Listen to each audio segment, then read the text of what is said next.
Nah, jadi artinya kita mau disclaim lagi nih, kalau selama pandemi ini artinya semakin butuh dong, karena kan banyak virus di mana-mana. Betul sekali. Artinya makin butuhnya makin banyak ya, Dok. Kalau dibilang pandemi sekarang masih makin butuh atau enggak, jawabannya iya sekali ya. Kenapa pada saat pandemi kita makin butuh vitamin D ya? Karena balik lagi kepada fungsi vitamin D utamanya. Fungsi vitamin D pertama adalah untuk menjaga daya tahan tubuh.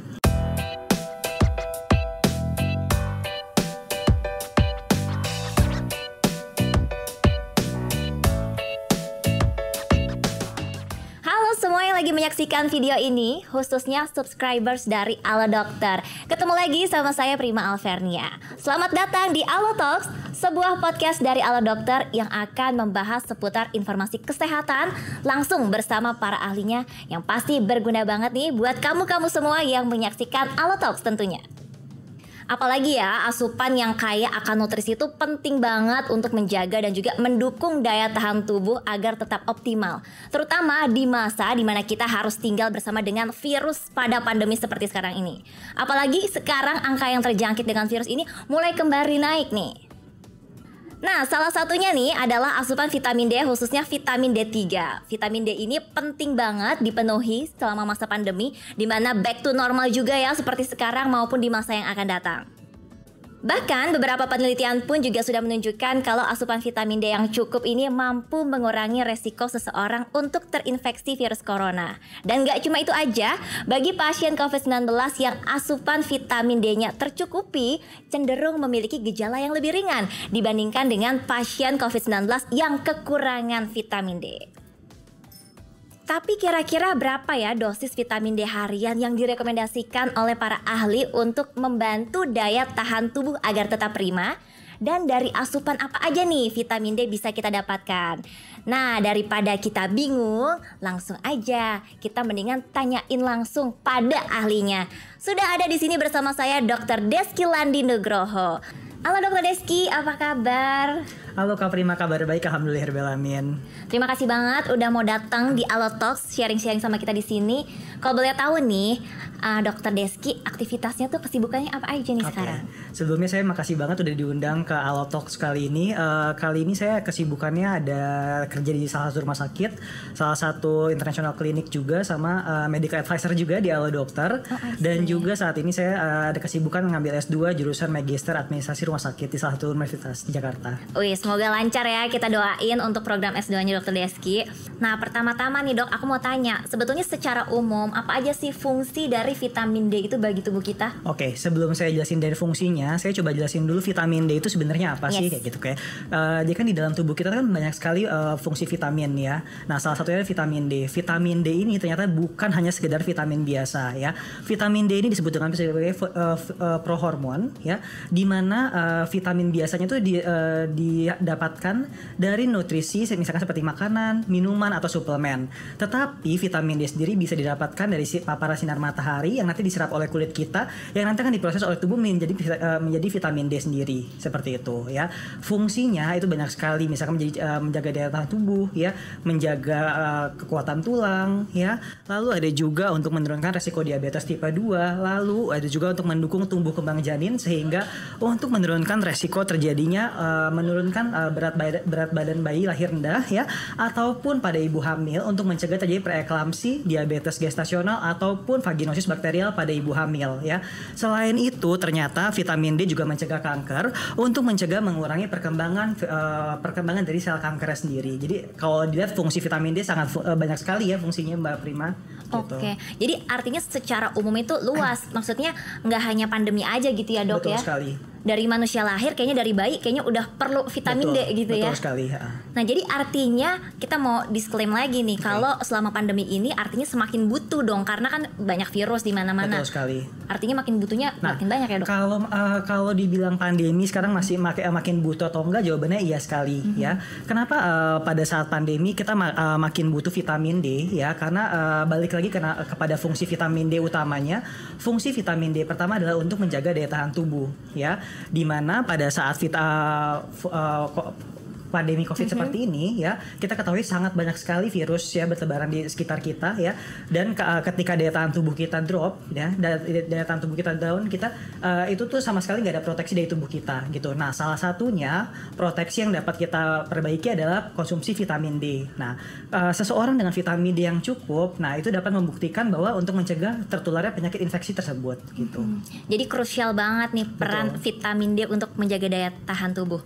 By the way nih dok, aku kayaknya sama pandemi udah kena 2 kali deh dok. Oh gitu. Udah kena 2 kali dan pasti itu dokter selalu ngeresepin vitamin D sebagai salah satu vitamin yang disarankan gitu.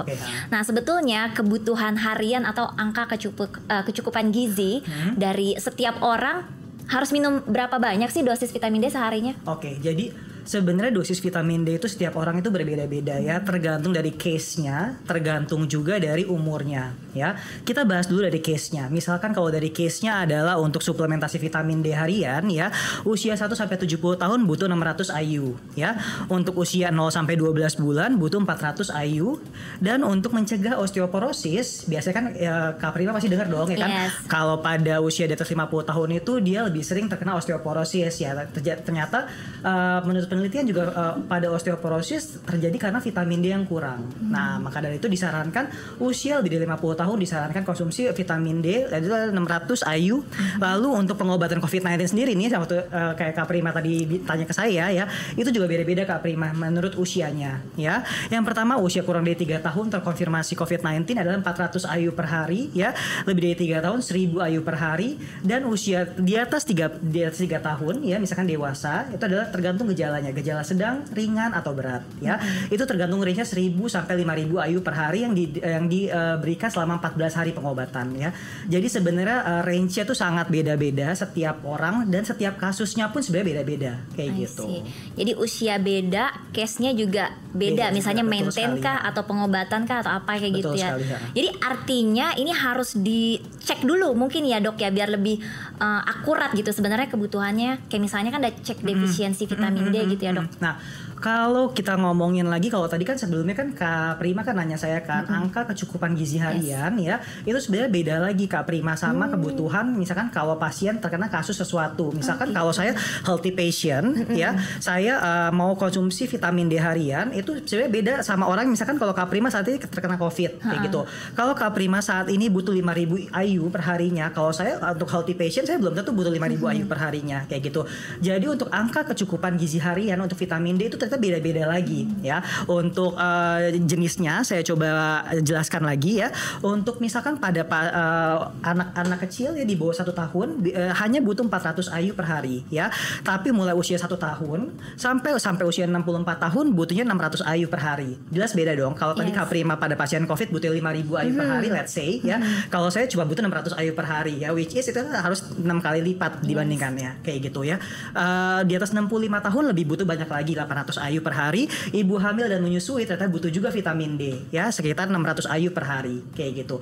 Jadi angka kecukupan gizi harian itu juga beda-beda setiap usianya, sama setiap kasusnya pun beda-beda kayak gitu. Nah terus ini juga menarik banget nih dok. Kalau dulu kan kita sering dengar tuh iklan-iklan soal kalsium ya, pentingnya kalsium untuk tulang. Tapi jarang tuh kita dengar soal D3 gitu.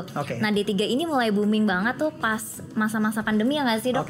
Kayaknya orang tuh lebih aware gitu sama pentingnya D3 tuh ternyata perlu ya gimana? Gitu. Betul sekali ya. Kenapa dulu mungkin orang-orang mungkin kalau kalsium tuh lebih sering ya dibandingkan dibandingkan vitamin D ya. Padahal vitamin D adalah berdampingan erat dengan kalsium kayak gitu ya, apalagi pada pasien di atas 50 tahun. Nah, sebelumnya saya coba jelasin dulu ya, tadi pemberian vitamin D pada pasien dengan defisiensi vitamin D itu tidak semata-mata kita pemberian aja kayak gitu. Untuk menentukan seseorang ada defisiensi atau tidak, memang sebaiknya dilakukan pemberian maksudnya adalah pemeriksaan darah secara laboratorium untuk memastikan apakah seseorang terjadi defisiensi vitamin D atau tidak ya. Tapi di luar hal itu, vitamin D harian tetap harus tercukupi kayak gitu. Tapi emang ada beberapa pasien yang memang memiliki vitamin D-nya rendah kayak gitu. Nah, kalau vitamin D-nya rendah berarti kita memberikannya dosisnya berlebihan, dosisnya lebih tinggi kayak gitu ya dibandingkan dosis normalnya kayak gitu. Kalau tadi Kak Prima nanya saya bedanya D3 sama yang lain tuh apa sih sebenarnya? Nah, ternyata saya coba jelasin lagi. Ternyata vitamin D ini ini ya, dia itu ada 2 jenis Kak Prima ya. Ada yang vitamin namanya vitamin D2 ya, atau yang biasa kita sebut dengan ergokalsiferol ya. Ada juga vitamin D3 atau kolekalsiferol ya. Sebenarnya dua-duanya ini sama. Kalau D2 itu biasanya kita dapatkan di bagian jamur-jamur, jenis-jenisan jamur ya. Vitamin D3 lebih mudah didapatkan lagi. Misalkan seperti kayak keju, susu ya, hati sapi, kuning telur dan lain-lain ya. Tapi pada dasarnya D2 dan D3 sama saja. Kegunaannya, fungsinya sama saja. Hanya saja menurut penelitian D3 itu di dalam darah kita itu adalah lebih efektif, lebih stabil gitu dalam pemerataan D3 di dalam tubuh kita. Artinya lebih bagus gitu ya? Betul, lebih bagus ya. Sehingga biasanya penggunaan D3 akan lebih sering digunakan pada orang, selain lebih mudah didapatkan ya. Yang kedua adalah memang lebih bertahan lama di dalam pembuluh darah kita. Kayak gitu ya. Nah, vitamin D3 juga sekarang banyak sekali Kak Prima jenisnya ya. Ada suplemen tablet, suplemen kapsul, bahkan minuman yang mengandung vitamin D3 itu juga sudah ada sekarang. Kayak nah gitu. Itu tadi aku jadi tuh sebenarnya pengkonsumsi vitamin D3 rutin, Dok. Oke. Jadi pas tahun berapa ya? Sebelum pandemi, pas banget sebelum pandemi, itu pas dideteksi nggak taunya ada autoimun. Autoimun ternyata disaranin untuk cek defisiensi. Nah, defisiensi. Jadi tiap hari tuh harus minum yang 5.000 IU. Sedangkan jauh banget kan. Tadi kan kalau orang normal cuma 600 IU, betul. Nah, aku tuh harus 6.000. Nah, 5.000 gitu. Ini mungkin sekalian nanti aku juga bakalan jadi sharing gitu ya. Pengalaman. Tapi dokter jelasin dulu deh dampak atau akibat kekurangan dari vitamin D3. Oke, nah terdapat beberapa dampak dari kekurangan vitamin D ya. Jadi misalkan kayak tadi untuk daya tahan tubuh deh paling gampangnya. Seseorang dengan memiliki kadar vitamin D yang rendah akan memiliki daya tahan tubuh yang lebih rendah dibandingkan orang yang punya vitamin D yang kadarnya normal. Kayak gitu. Which is kalau dia kadar vitamin D-nya rendah, dia akan mudah tertular penyakit infeksi. Paling mudah itu penyakit infeksi seperti COVID-19, flu, cacar air dan lain-lain ya. Selanjutnya ternyata kekurangan vitamin D dapat mencetuskan seseorang untuk terjadinya penyakit demensia, Alzheimer atau penyakit kronis misalkan seperti hipertensi, diabetes ataupun penyakit jantung seperti itu ya. Itu kalau pada dewasa ya. Kalau pada anak-anak Kak Prima ternyata vitamin D itu juga penting sekali. Kenapa pada anak-anak penting sekali? Karena vitamin D sangat berperan penting dalam pertumbuhan tulang pada anak ya, sehingga kalau pada anak vitamin D-nya kurang pasti dia akan kemungkinan besar ada masalah pada bagian tulangnya, entah ada nyeri pada bagian otot ya, entah nyeri pada bagian sendi ya, dan pertumbuhan tulangnya kurang optimal seperti itu ya. Selain itu ternyata vitamin D juga berperan penting terhadap kesehatan jiwa manusia ya. Setelah diketahui vitamin D itu berperan penting terhadap seseorang itu rentan terkenanya penyakit misalnya seperti depresi, skizofrenia kayak gitu. Jadi sangat banyak sekali vitamin D berperan penting di dalam tubuh kita kayak gitu. Itu dia sih, bener banget yang dokter sampaikan. Aku tuh tadi ini kok ngerasain ya. Jadi kadang suka gitu tuh, misalnya perasaan tidur udah cukup, terus udah minum vitamin D, udah kayaknya gak capek-capek banget, kok badan ngilu-ngilu semua sih, kayak pegel-pegel, kok gak fit gitu, kayak lesu gitu. Apa yang salah ya? Ternyata itu bisa menjadi salah satu ciri-ciri dari kekurangan vitamin D tadi ya. Betul, itu salah satu ciri-ciri gejala dari kekurangan vitamin D. Walaupun memang untuk just make sure ya, apakah seseorang kekurangan vitamin D atau tidak, memang sebaiknya memang harus periksa darah melalui secara laboratorium untuk memastikan seseorang apakah memiliki kekurangan defisiensi vitamin D atau tidak gitu. Cuma salah satu gejala yang mungkin terjadi tanpa harus diperiksakan adalah yang seperti tadi saya bilang kan, kayak gitu ya. Oke, terus aku mau make sure lagi nih dok, tadi perbedaan antara vitamin D. Tadi kan jadi vitamin D itu ada 2 macam gitu ya dok ya. Vitamin D2 dan D3. Betul. Artinya sebenarnya sama aja, cuman lebih bagus tadi D3 gitu ya dok. Betul ya. Karena pada vitamin D3 itu dinilai akan lebih efektif dalam meningkatkan ketersediaan vitamin D3 di dalam tubuh kayak gitu. Jadi misalkan seseorang minum vitamin D2 10 tablet ya, sama orang minum vitamin D3 3 tablet gitu ya, sama. Bukan berarti yang lebih banyak itu yang lebih bagus kayak gitu. Jadi vitamin D3 dinilai lebih efektif dalam ketersediaan vitamin D di dalam tubuh kayak gitu. Ya. Sekarang kita pengen tahu nih dok, jangan sampai gitu kan, aku udah bertahun-tahun udah minum vitamin D gitu, masih aja kadang suka ngerasa kurang gitu. Gimana cara terbaik untuk kita bisa mengoptimalkan tadi ya konsumsi kita terhadap vitamin D, apakah harus berjemur kah atau makan apa berapa banyak kah gitu. Ya.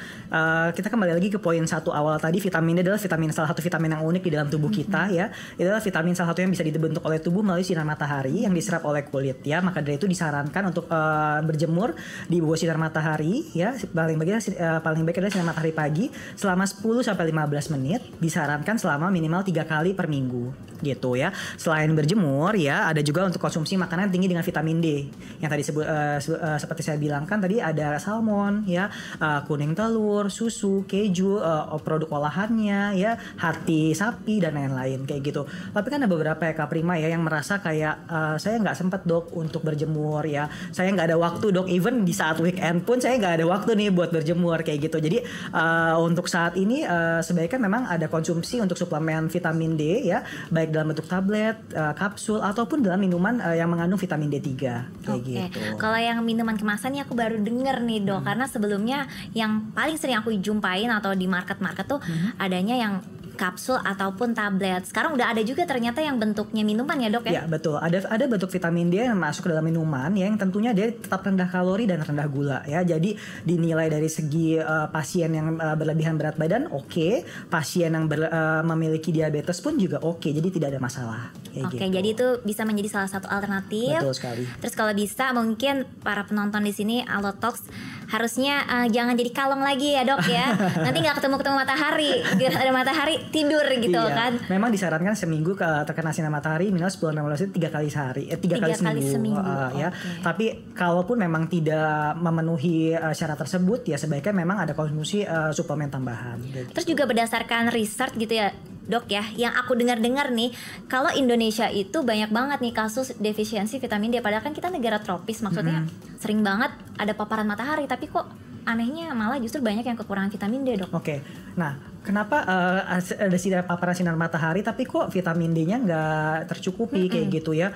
Misalkan ya vitamin D yang paling bagus itu kan vitamin D matahari pagi ya kak ya sebenarnya. Jadi kalau berjemur di siang hari di jam 12 siang, jam 1 siang ya itu sebenarnya namanya juga kurang baik juga sebenarnya. Itu lebih baik karsinogenik ya dibandingkan sinar UV-nya masuk kita kayak gitu kan. Jadi memang disarankan berjemur itu adalah di antara jam 10 sampai jam 11 pagi ya. Setelah itu adalah durasinya juga nggak boleh terlalu banyak ya. Setelah itu adalah kenapa walaupun ternyata kok kita sudah tinggal di negara yang tropis tapi kok masih kekurangan vitamin D ya, ternyata asupannya kak yang kurang kayak gitu. Jadi sebenarnya asupan matahari aja itu sebenarnya kurang juga sebenarnya. Jadi kalau saya makan cukup gizi sama kakak misalkan berjemur terus all day long gitu ya, itu vitamin D-nya juga nggak akan tercukupi kalau memang asupan hariannya juga memang nggak tercukupi kayak gitu. Jadi memang semua harus well balance sih antara asupan matahari ya, paparan sinar matahari sama asupan vitamin D sehari-hari kayak gitu. Nutrisinya tadi ya dari makanan-makanan tadi. Kalau kita kan kadang kebanyakan ininya nasinya daripada ya. Itu ternyata yang juga perlu dirubah ya dok ya. Betul sekali.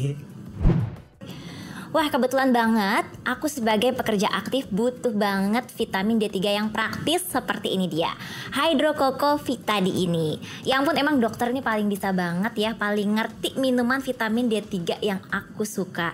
Nah ini tuh kemasannya favorit aku, karena apa? Karena dia praktis, bisa dibawa kemana-mana, higienis, udah gitu seger banget, aman gak bisa tumpah-tumpah. Jadi biasa aku sediain ini satu di dalam tas aku, satu lagi aku taruh di mobil buat diminum kapanpun. Nah keunggulannya juga tidak menggunakan pengawet dan rendah kalori, jadi pas banget untuk dikonsumsi setiap hari. Nah tadi kita kan udah ngobrol-ngobrol ya sama Dr. Deski. Sekarang gimana kalau kita ngobrol-ngobrol langsung sama tim brand dari Hydro Coco Vitadi biar lebih afdol kali ya.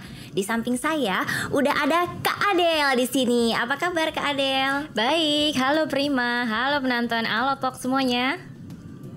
Ya Kak Adel, kita mau ngobrol-ngobrol nih ya. Senang banget nih kita di sini tim dari Allotox bisa ketemu sama Kak Adel, karena kita yang di ruangan ini kan semuanya aktif ya kan. Perlu banget asupan vitamin D gitu. Nah mungkin Kak Adel bisa kasih penjelasan juga nih ke kita, apalagi semasa pandemi ini angkanya lagi naik lagi gitu kan Kak. Ada varian baru BA4 dan juga BA5. Seberapa penting sih Hydro Coco ini memproteksi kita? Iya. Jadi di dalam hydrococovitadi ini mengandung 100% untuk angka kecukupan gizi vitamin D harian kita. Jadi apalagi sekarang kita sudah mulai masuk ke dalam era yang tadi back to normal ya. Jadi kita sudah banyak menjalani dari aktivitas sehari-hari. Misalkan ada yang sudah kembali WFO nih, tapi ada juga yang misalkan masih WFH. Tentu saja itu banyak sekali aktivitas yang kita lakukan di dalam ruangan.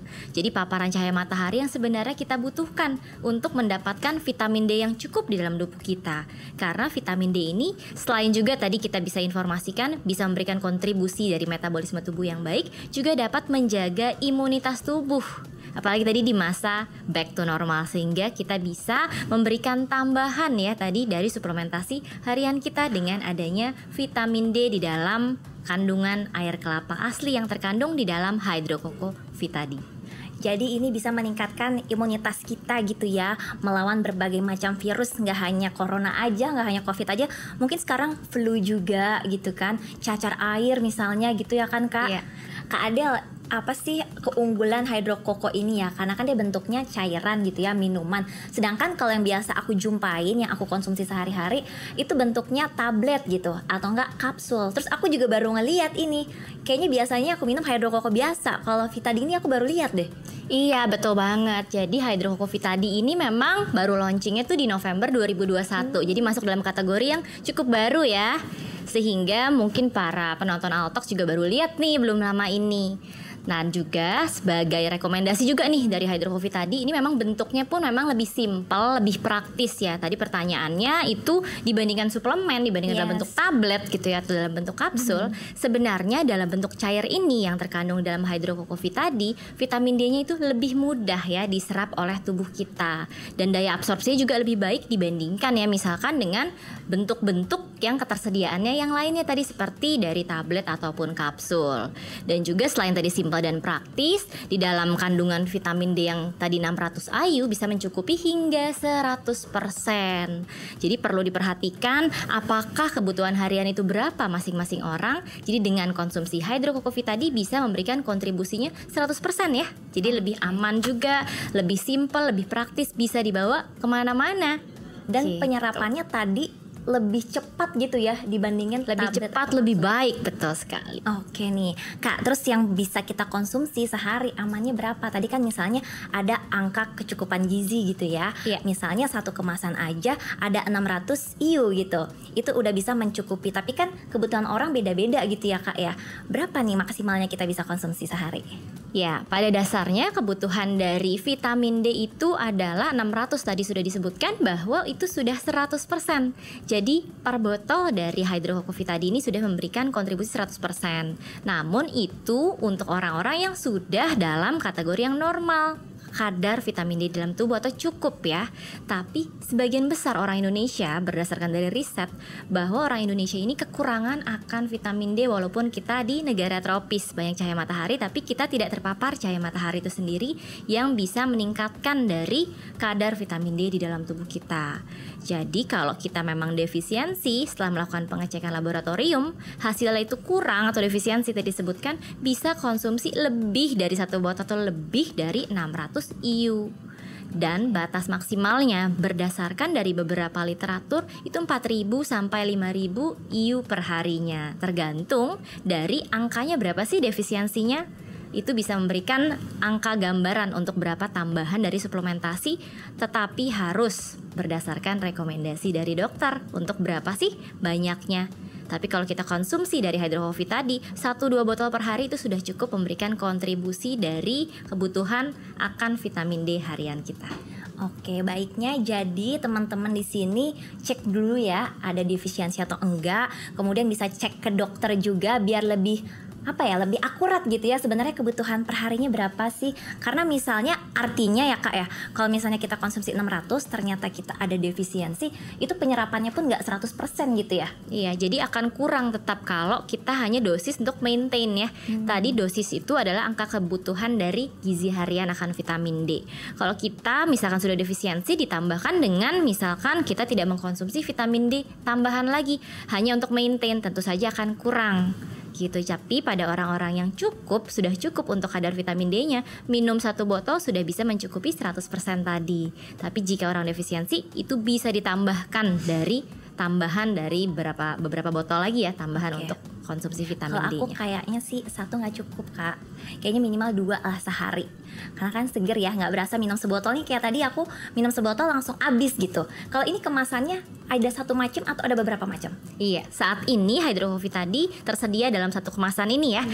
Kita bisa lihat di sini ada 330 ml. Dengan kemasannya juga praktis. Misalkan kita bawa-bawa, habis baru diminum nih, ini bisa dikunci. Jadi habis kita buka, misalkan kita sambil minum nih ya, kita cobain. Aku juga ya, minum juga ya. Seger banget. Terus bisa kita kunci, jadi kemasannya pun praktis, simple, bisa dibawa kemana-mana untuk mencukupi kebutuhan vitamin D harian kita. Nah terus nih Kak, aku mau tanya juga. Tadi kan untuk kita-kita ya yang aktif gitu kan, yang usia-usia produktif. Nah kalau untuk anak-anak, ini boleh gak sih minum ini juga? Aman gak? Atau usia berapa gitu? Ya dari segala umur, tadi anak-anak pun disebutkan juga ya tadi memiliki kebutuhan untuk vitamin D harian juga, tadi sekitar 400 IU. Nah jadi sangat boleh juga ya, karena mendekati juga tadi ya 400-600 itu masih direkomendasikan untuk dikonsumsi setiap harinya. Jadi anak-anak boleh konsumsi dari Hydro Coffee tadi, karena selain itu juga tidak mengandung pemanis buatan, tidak mengandung juga pengawet. Jadi sangat aman dikonsumsi juga untuk anak-anak ataupun mungkin ibu hamil. Itu juga boleh banget konsumsi Hydro Coffee tadi.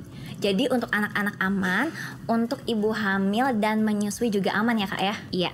Terus ini juga lebih praktis juga ya untuk ibu hamil, menyusui dan anak-anak, karena mudah gitu kan dikonsumsinya dibandingin yang tablet ataupun kapsul ya Kak? Iya, selain memang lebih mudah, lebih praktis juga, kita bisa lihat lagi ya di kemasannya ada centang hijaunya di sini. Jadi penonton Allotalks bisa lihat tidak semua produk yang tersedia ada centang hijaunya. Pilihan lebih sehat yang diberikan oleh BPOM.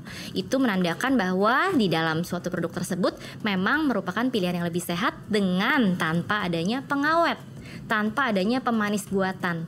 Dan juga tadi concern mau minum 1, 2, atau 3 botol ya misalkan, itu juga lebih rendah akan kalori atau kalorinya pun masuk dalam kategori yang rendah. Oke. Gitu. Nah ini aku bingung nih tapi Kak, kok bisa sih dia tanpa bahan pengawet, caranya tuh gimana?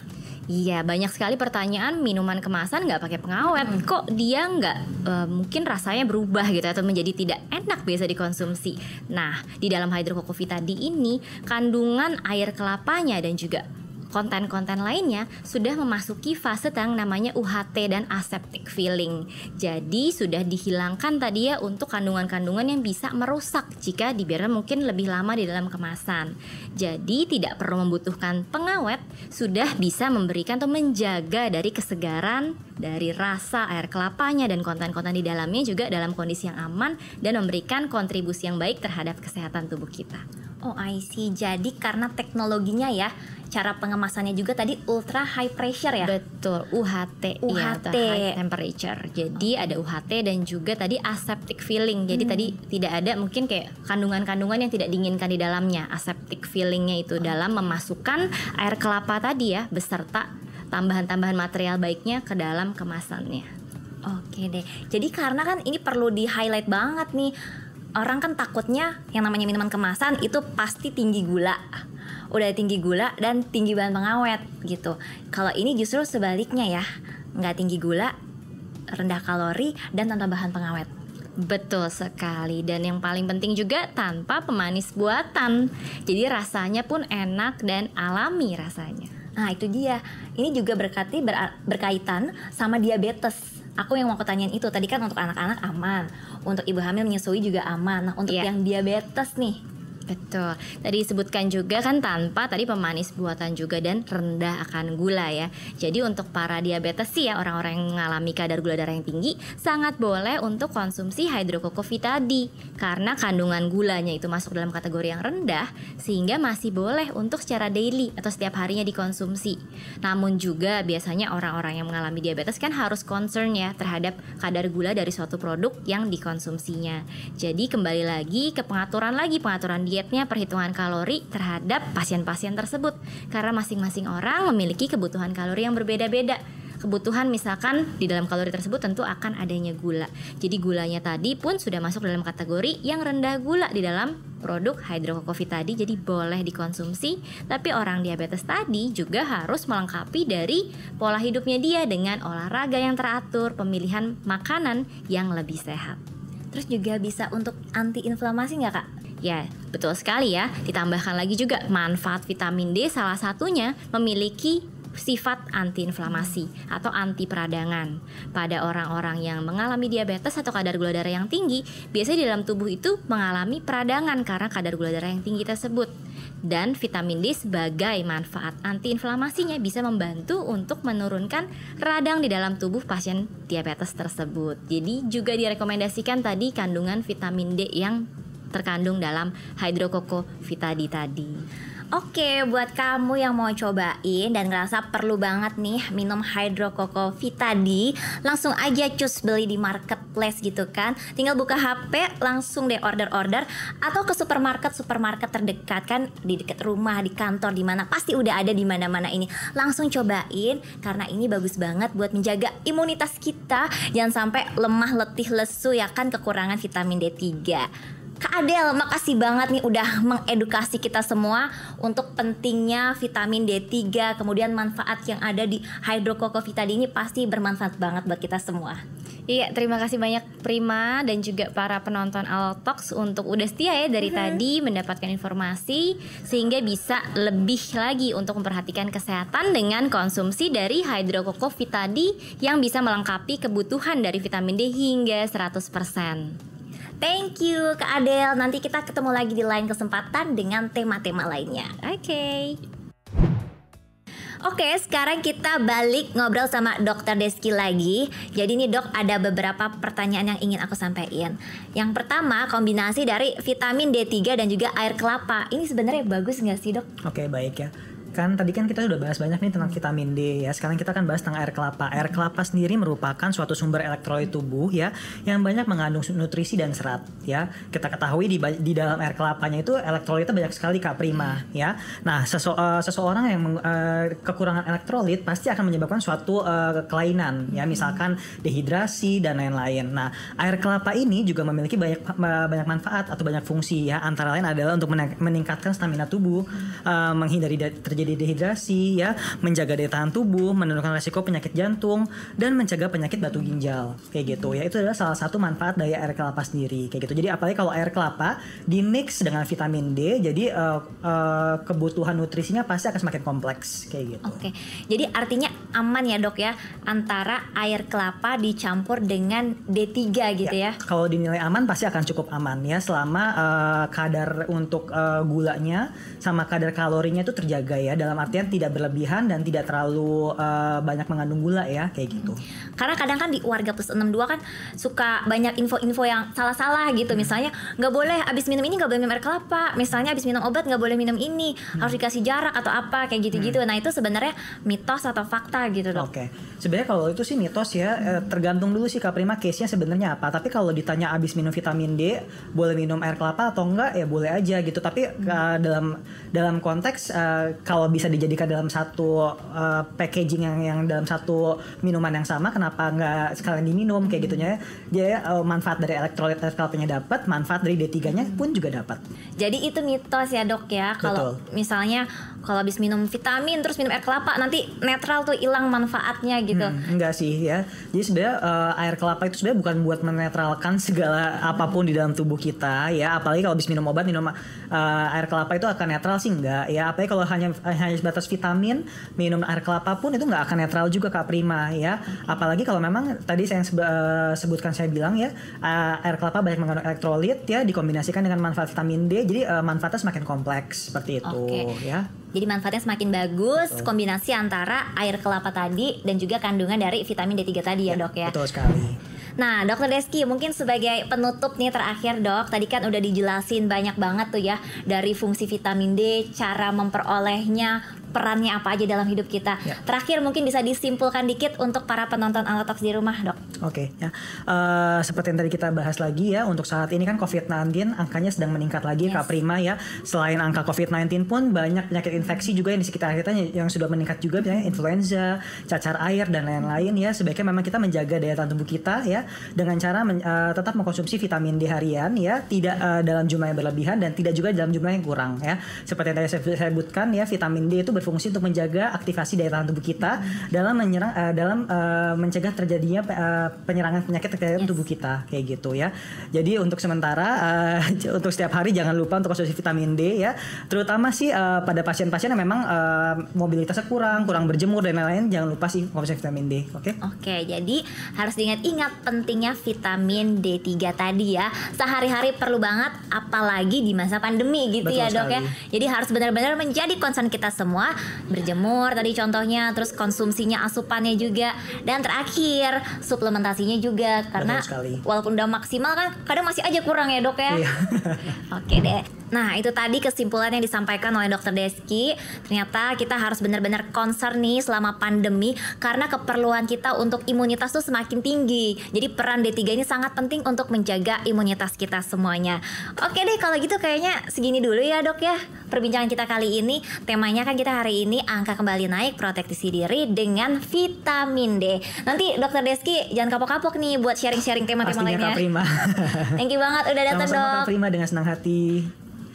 Oke deh, segitu dulu kali ya Allotalks episode kali ini, yaitu angka kembali naik, proteksi diri dengan vitamin D. Terima kasih banyak Dr. Deski untuk waktunya dan juga informasinya untuk kita semua. Semoga sehat selalu dokter. Dan juga untuk viewers di rumah, terima kasih ya yang sudah menyaksikan podcast kali ini. Sampai jumpa lagi di Allotalks episode berikutnya. Jangan lupa untuk like, share, dan juga komen, dan juga subscribe tentunya di channel YouTube Allo Dokter. Bye-bye semuanya, hidup sehat bersama Allo Dokter.